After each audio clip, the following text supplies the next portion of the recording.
Hello friends, welcome to our channel.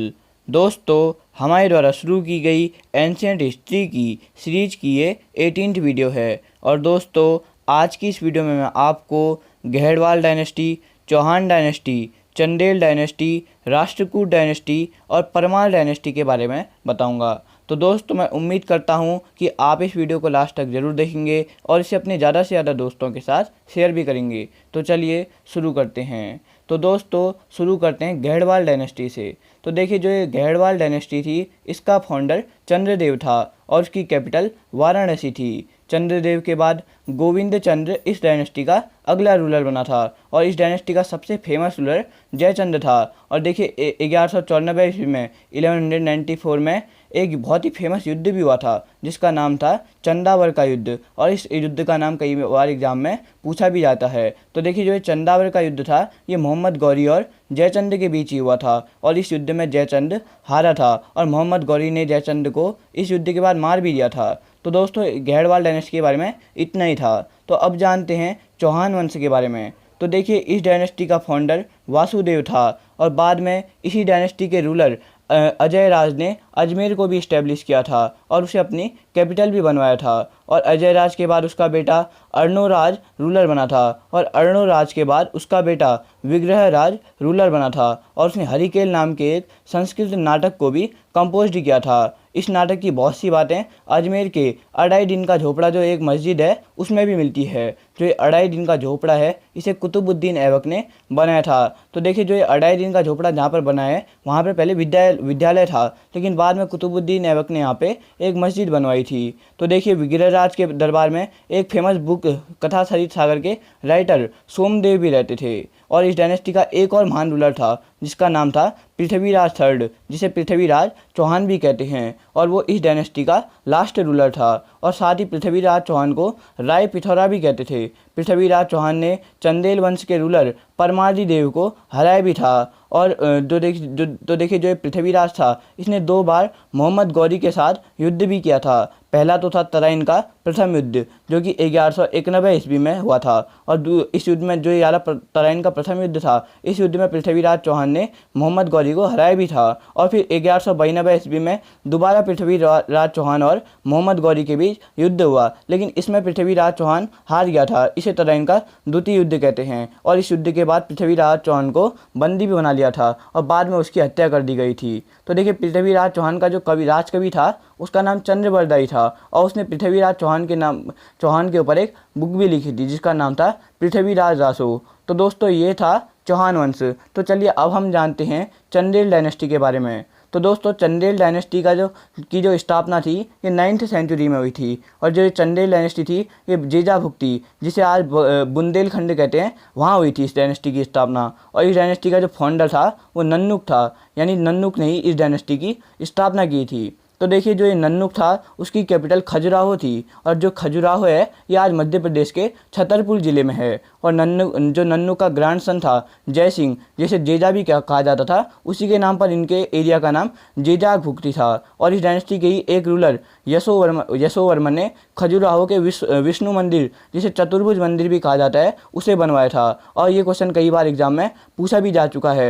ये question इस तरीके से पूछा जाता है कि जो खजुराहो के मंदिर हैं, इनका निर्माण किन शासकों ने किया था। तो इसका आंसर होगा चंदेल शासकों ने ही खजुराहो के मंदिरों का निर्माण किया था। तो देखिए, इस डायनेस्टी में और भी फेमस रूलर थे, जैसे धंग इस डायनेस्टी का 950 AD में रूलर बना था और उसने कालिंजर को अपनी कैपिटल बनाया था। और जब अरब आक्रमणकारी सुबुक्तगीन इंडिया में अटैक करने आया था, तब धंग ने भटिंडा के रूलर जयपाल की मदद भी की थी। साथ ही धंग ने खजुराहो में जिननाथ, विश्वनाथ, वैद्यनाथ मंदिरों को भी बनवाया था। धंग ने प्रयागराज में गंगा यमुना के संगम में भगवान शिव की पूजा करते हुए डूबकर शरीर का त्याग किया था। धंग के बाद उसका बेटा गंड रूलर बना था और गंड के बाद विद्याधर रूलर बना था। और ऐसा माना जाता है कि विद्याधर चंदेल रूलर्स में सबसे पावरफुल माना जाता था उसे। जो विद्याधर था, उसे विद्याधर ने 119 AD में 1019 एडी में गुर्जर प्रतिहार वंश के राजा राज्यपाल को भी युद्ध में मार दिया था। इसने राज्यपाल को इसलिए मारा था क्योंकि जब महमूद गजनवी इंडिया आया था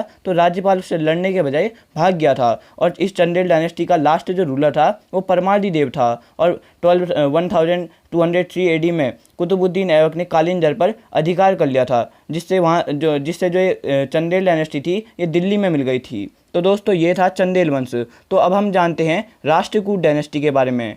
तो देखिए राष्ट्रकूट वंश का फाउंडर दंती दुर्ग था। उसने 736 एडी में इस डायनेस्टी की स्थापना की थी। और जो ये राष्ट्रकूट शासक थे इनकी कैपिटल मनकिर थी, जो मनकिर है से मान्यखेत भी कहा जाता है, जो कि आज महाराष्ट्र के सोलापुर के पास में है। ठीक है। और इस डायनेस्टी के जो फेमस रूलर थे वो थे कृष्ण फर्स्ट, ध्रुव, गोविंद तृतीय, अमोघ वर्ष, कृष्ण सेकंड, इंद्र थर्ड और कृष्ण थर्ड।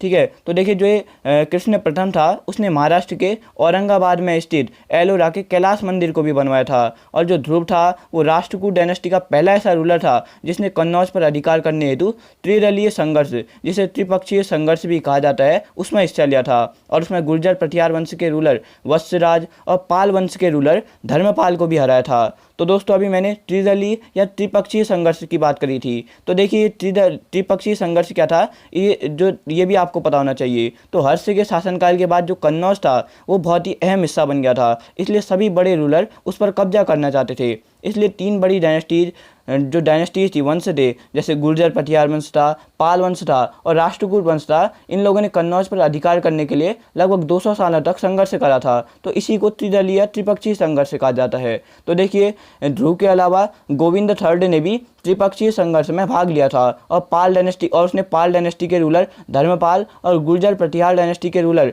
नागभट्ट सेकंड को भी हराया था। तो देखिए जो अमोघ वर्ष था वो जैनिज्म को मानता था और उसने कन्नड़ भाषा में कवि राजमार्ग नामक एक बुक भी लिखी थी। साथ ही उसने एक और बुक भी लिखी थी जिसका नाम था प्रश्नोत्तर मल्लिका। अमोघ वर्ष के अलावा इंद्र थर्ड भी राष्ट्रकूट डायनेस्टी का फेमस रूलर था। और जब इराकी कैपिटल बगदाद का निवासी अल मसूदी भारत आया था तब उस समय राष्ट्रकूट डायनेस्टी का रूलर यही था। ठीक है। इंद्र थर्ड उस टाइम पे राष्ट्रकूट डायनेस्टी का रूलर था और उसने अल मसूदी ने राष्ट्रकूट शासकों को भारत का सर्वश्रेष्ठ शासक भी कहा था। और कल्याणी के चालुक्य था एक शासक जिसका नाम था तैलप थर्ड। उसने 973 एडी में राष्ट्रकूट डायनेस्टी के रूलर कर्क को हरा दिया था और इनके राज्य पर कब्जा कर लिया था और कल्याणी के चालुक्य वंश को शुरू किया था। तो दोस्तों ये था राष्ट्रकूट वंश। तो अब हम जानते हैं परमार वंश के बारे में। तो देखिए जो परमार वंश था ये मालवा यानी कि इस वाले इलाके में ये शुरू हुआ था। और देखिए इस डायनेस्टी का जो फाउंडर था यानी परमार वंश का जो संस्थापक था वो उपेंद्र था और इनकी कैपिटल उज्जैन थी। लेकिन बाद में इन्होंने धारा को अपनी कैपिटल बनाया था। तो देखिए इस डायनेस्टी में भी 3 फेमस रूलर थे।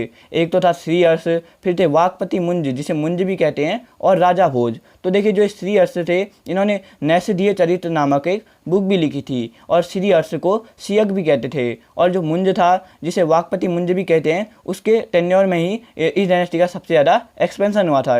यानी जो कि ये परमार डायनेस्टी थी ये सबसे ज़्यादा फैली किसके शासनकाल में, मुंज के शासनकाल में। और मुंज ने धारा में मुंज सागर झील को भी कंस्ट्रक्ट कराया था। और इस डायनेस्टी का जो सबसे फेमस रूलर था वो था राजा भोज। और उज्जैन में जो राजा भोज थे इन्होंने उज्जैन से बदलकर धारा को अपनी कैपिटल भी बनवाया था और उसने धारा में एक सरस्वती मंदिर का निर्माण भी करवाया था। साथ ही राजा भोज ने आज के भोपाल के नियर में साउथ में एक भोजपुर नाम की एक झील को भी बनवाया था, लेक भी बनवाई थी भोजपुर नाम की। तो देखिए जो ये राजा भोज थे इन्होंने चिकित्सा, मैथ्स, व्याकरण पर एक बुक भी लिखी थी। इन्होंने युक्ति कल्पतरु नाम की एक बुक लिखी थी जिसमें इन्होंने आर्किटेक्चर और बहुत से वैज्ञानिक यंत्रों के बारे में बताया था। और अकबरनामा जिसे आईने अकबरी भी कहा जाता है जिसको अबुल फजल ने लिखा है, इसमें ऐसा कहा गया कि जो भोज था इसकी राज्यसभा में 500 विद्वान रहते थे। साथ ही राजा भोज को कविराज भी कहा जाता था। और भोज ने चित्तौड़गढ़ में त्रिभुवन नारायण मंदिर को भी बनवाया था। और बाद में लगभग 1305 एडी में अलाउद्दीन खिलजी की सेना ने मालवा पर कब्जा कर लिया था जिससे इस डायनेस्टी का अंत हो गया था। तो दोस्तों मैं उम्मीद करता हूँ कि आज की वीडियो आपको नॉलेजेबल लगी होगी, हेल्पफुल लगी होगी। तो अगर आपको ये वीडियो हेल्पफुल लगती है तो इसे अपने ज़्यादा से ज़्यादा दोस्तों के साथ शेयर जरूर करें और हमारे चैनल को सब्सक्राइब करना ना भूलें। धन्यवाद।